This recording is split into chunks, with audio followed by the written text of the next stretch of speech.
Kelas menengah terus diperas hingga kering dan sakit. Sementara kaum tajir berlindung di balik instrumen yang pelik. Patriot Bond menjadi kedok menghindari pajak dengan cerdik. Hari ini kita akan bedah siapa sebenarnya yang bermain licik. Sudah bersama kita di 7 Poin aja, Mas Eko Suprianto, Chairman Infobank Institute. Terima kasih Mas Eko telah hadir di 7 Poin. Eko B. Suprianto. Eko B. Suprianto. Ya. Eko orang baik gitu. Ya. Eko orang baik ya. Kalau Eko Suprianto, penari latar Madonna. Ini Eko B. Suprianto. Eko B. Suprianto. Jadi B-nya tuh baik kita Ya, asumsikan. orang baik. Karena Mas Eko ini adalah orang yang baik. Ya. Tapi kita melihat kondisi yang sekarang nih Mas Eko. Negara memeras kelas menengah dengan PPN 12%. Tapi memberi karpet merah kepada kaum tajir. Sebagai orang baik nih, bagaimana Mas Eko melihat instrumen yang ada di Patriot Bond ini? Sebelum kita lebih luas berbicara mengenai Patriot Bond dan Bond Merah Putih. Ya. Ya. Jadi ada dua instrumen yang akan dikeluarkan oleh Danantara, Patriot Bond dan Bond Merah Putih. Bond Merah Putih. Nah, dalam konteks ini kita akan berbicara mengenai bahwa negara ini sekarang jujur BUC. Butuh uang cepat. Iya, iya. Kan? Butuh Oke. uang cepat. Oke. Nah, kalau butuh uang cepat itu kita masuk ke fase yang namanya fase sangat krusial. Yang pertama adalah adanya kesenjangan pendanaan tadi, BUC tadi. Ya. Terus yang kedua, beban defisit fiskal kita yang menganga, 2,9. Jadi ini yang akan membuat neraka di dalam pembiayaan ini menjadi semakin berat. Kemudian yang terakhir adalah ingin mobilisasi dana domestik. Ya. Salah satunya lewat Danantara. Jadi mesin pertumbuhan ini ada dua, yaitu dari fiskal, kemudian dari Danantara. Nah, Danantara itu diberi kebebasan sebebas-bebasnya untuk mengambil uang. Apakah itu uang halal, ataukah uang haram, atau setengah halal dan setengah haram. Ya kan? Waduh, berat.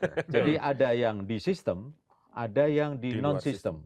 Jadi istilahnya shadow banking, shadow financial. Nah ini duitnya gede banget, yaitu sekitar 30% daripada PDB, sekitar 6.000 sampai 7.000 triliun.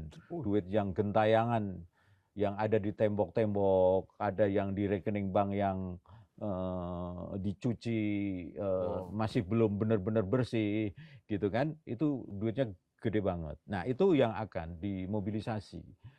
Saya mencoba menjadi logika pemerintah bahwa daripada ini duit-duit ini diam, ada di bank, ada di tembok-tembok, ya sudahlah sekalian kita manfaatkan. Tetapi ini adalah sebuah pertarungan yang menurut saya menjadi sangat pelik. Yang pertama adalah ketika kebutuhan finansial pembangunan mendesak, mepet, BUC, BUCS, butuh uang cepat sekali, ya kan, gitu kan, BUCS itu.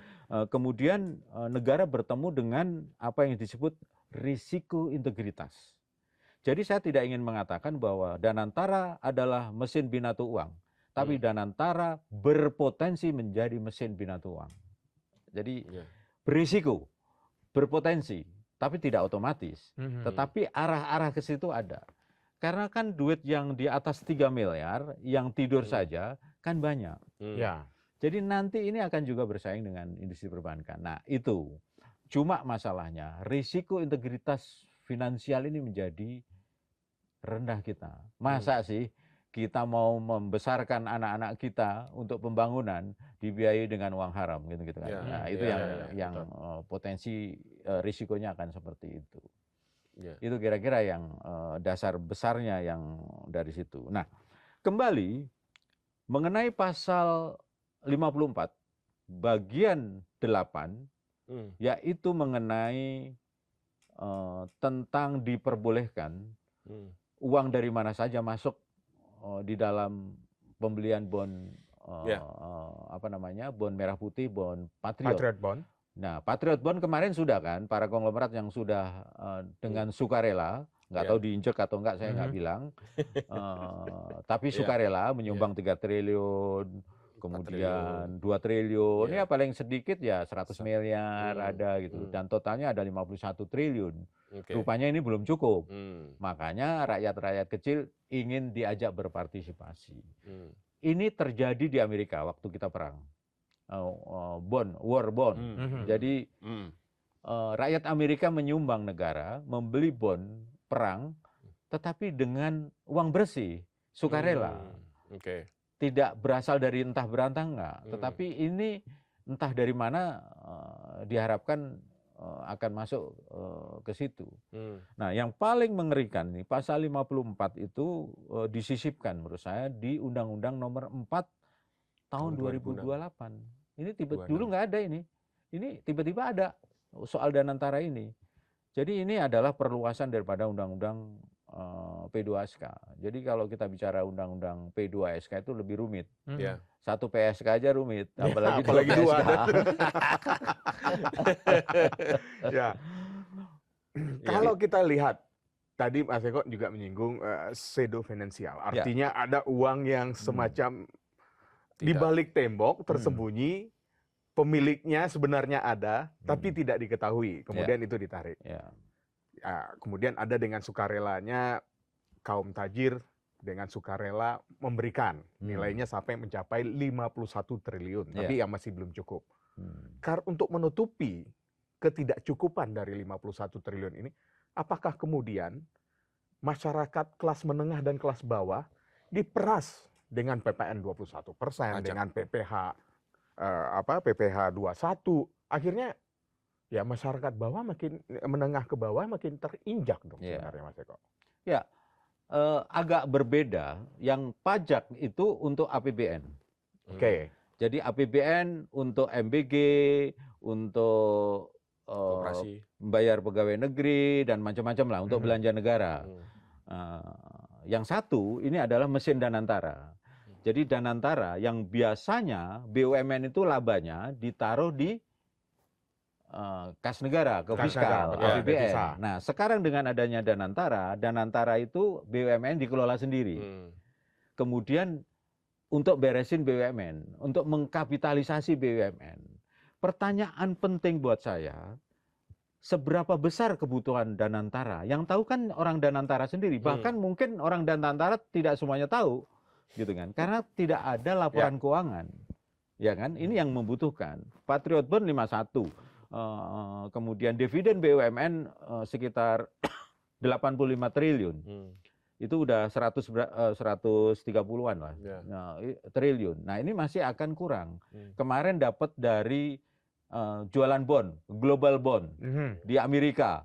Mana ada investor global membeli surat utang tanpa tahu laporan keuangannya. Mana ada yang percaya. Kecuali ada orang Indonesia yang di luar negeri diinjek kakinya, saya tidak mungkin diinjek kakinya, mungkin membeli dengan sukarela juga dalam tanda kutip, itu masuk ke sini. Katanya jualnya 1 miliar US dollar, tapi oversubscribe-nya sampai 4,6 kali, sehingga disepakati 1,5. Tapi ada yang selentingan, apakah benar yang dicari itu sebenarnya 5 miliar US dollar, tetapi yang laku 1,5. Mana ada gini hari, di tengah suku bunga tinggi di dunia, kita bisa menjual bond Danantara tanpa laporan keuangan. Ini kan sama aja kalau kita sebut di Infobank Institute, itu sama dengan uangnya bolak-balik, around tripping, ya kan gitu. Jadi uang sana, uang sini, jadi uang dalam negeri. Ini pernah terjadi tahun 80-an di Cina dan Rusia.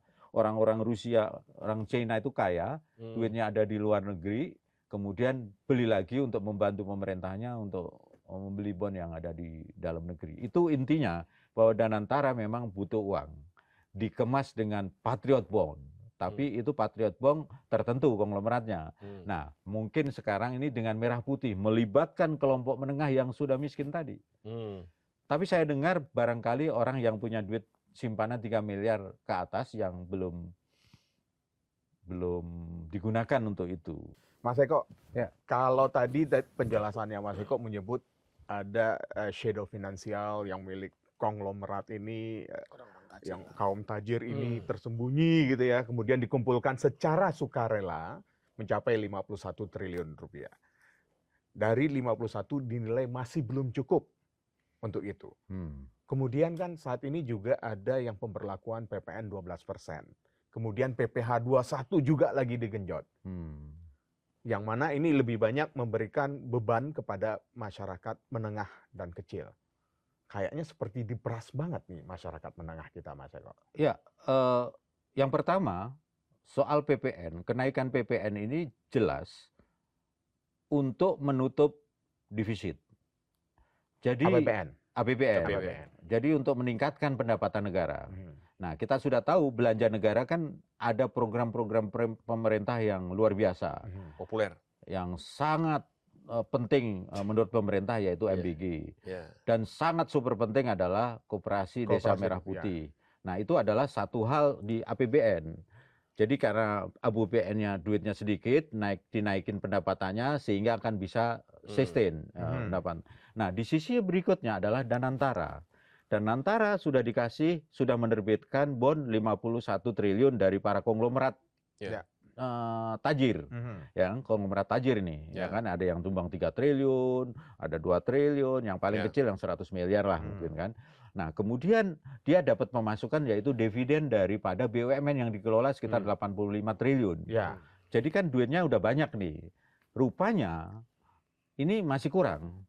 Maka disebutlah di dalam, menurut saya, pasal yang tidak pernah terdengar sama sekali adalah bagian 8 pasal 50A. Yang menyangkut Danantara boleh mengeluarkan bond khusus yaitu merah putih dan bond patriot dan bond biasa.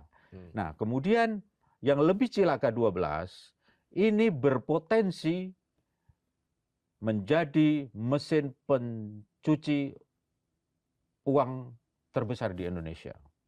Kenapa? Selama ini tidak ada. Karena kita sudah masuk rezim itu uang bersih. Jadi inilah yang barangkali yang perlu kita bedah lebih luas. Terutama di pasal 5 dan juga pasal 50A ayat 5 dan ayat 6. Ayat 5 itu adalah proteksi dari tuntutan hukum perdata dan pidana. Bayangin aja, saya punya duit, tak taruh di tembok, saya punya duit ada yang di bank, udah nggak ditanya di mana asalnya, saya beli yang namanya Patriot Bond atau bond merah putih, nggak ditanya tuh. Sumbernya dari mana? Dari mana nggak ditanya, AU nggak ada, yang penting duit bebas masuk. pajak lagi. Sementara kita ini dibayar pajak, diperes-peres, ya kan? Di mana-mana dikejar, kurang 100.000, 200.000 kan gitu kan? Nah, ini tidak. Terus yang kedua, yang ayat 6 itu adalah kerahasiaannya. Lu duit dari mana? Kan yang kaya bukan hanya konglomerat, ya kan? Pejabat juga kaya juga gitu kan. Duitnya juga banyak juga, ya kan? Ya kan, saya nggak tahu duitnya dari mana, barangkali dia punya usaha atau apa kan gitu. Tapi tidak masuk di sistem perbankan. Saya kemarin diskusi dan debat dengan teman anggota DPR gitu kan. Nggak mungkin kok uang 1 truk dibawa ke Danantara beli. Kenapa tidak mungkin? Yang namanya BUCS, butuh uang cepat sekali, ya duit setan ya nggak apa-apa juga. Nggak ditanya kok secara perdata, ya kan? Tapi itu satu sisi. Sisi berikutnya, yang saya merenung, apakah kalau saya membeli Patriot Bond atau obligasi merah putih, kalau Danantara default, boleh nggak saya menuntut secara perdata? Ini yang saya belum tahu penjelasannya. Kalau pasal ini equal, ya nggak boleh nuntut juga dong. Lu kan gue tanya kan gitu. Jangan-jangan itu ya, jangan-jangan. Tapi mudah-mudahan jangan enggak lah. Uang setan tadi dimakan jin juga jadinya. Ya biasanya kan di pasar modal kan gitu. Uang setan dimakan demit, ya kan kayak gitu. Tapi saya nggak bicara itu. Itu berbahaya nanti, dan antara kasihan juga nggak dapat uang kan dia gitu kan. Tapi idenya adalah antara kebutuhan tentang pembiayaan satu sisi, yang satu sisi adalah risiko kredibilitas sektor keuangan. Kalau saya suruh milih, uang bersih lah. Karena kan kita itu kan sudah masuk rezim yang sudah lama, rezim dan apa itu namanya rezim istilahnya internasional anti pencucian uang itu. Betul. Money laundering. Itu udah lama. Oke. Dan Undang-undang itu. itu ya? Dan saya dengar juga ini teman-teman koalisi sipil udah kirim surat ke Protes. kemana namanya ke FATF namanya, Financial Action Task Force yang ngurusin uang-uang gelap itu, Financial Action Task Force. Itu udah Dilaporkan. disuratin, ya kan, teman-teman koalisi. Tapi saya Untuk nggak ikut melakukan pengecekan itu tadi. Karena untuk batalkan. untuk membatalkan. Jadi kalau dia udah ke Mahkamah Konstitusi nggak ada, Langsung ke atas. Iya, mau kemana kita sekarang, Bung?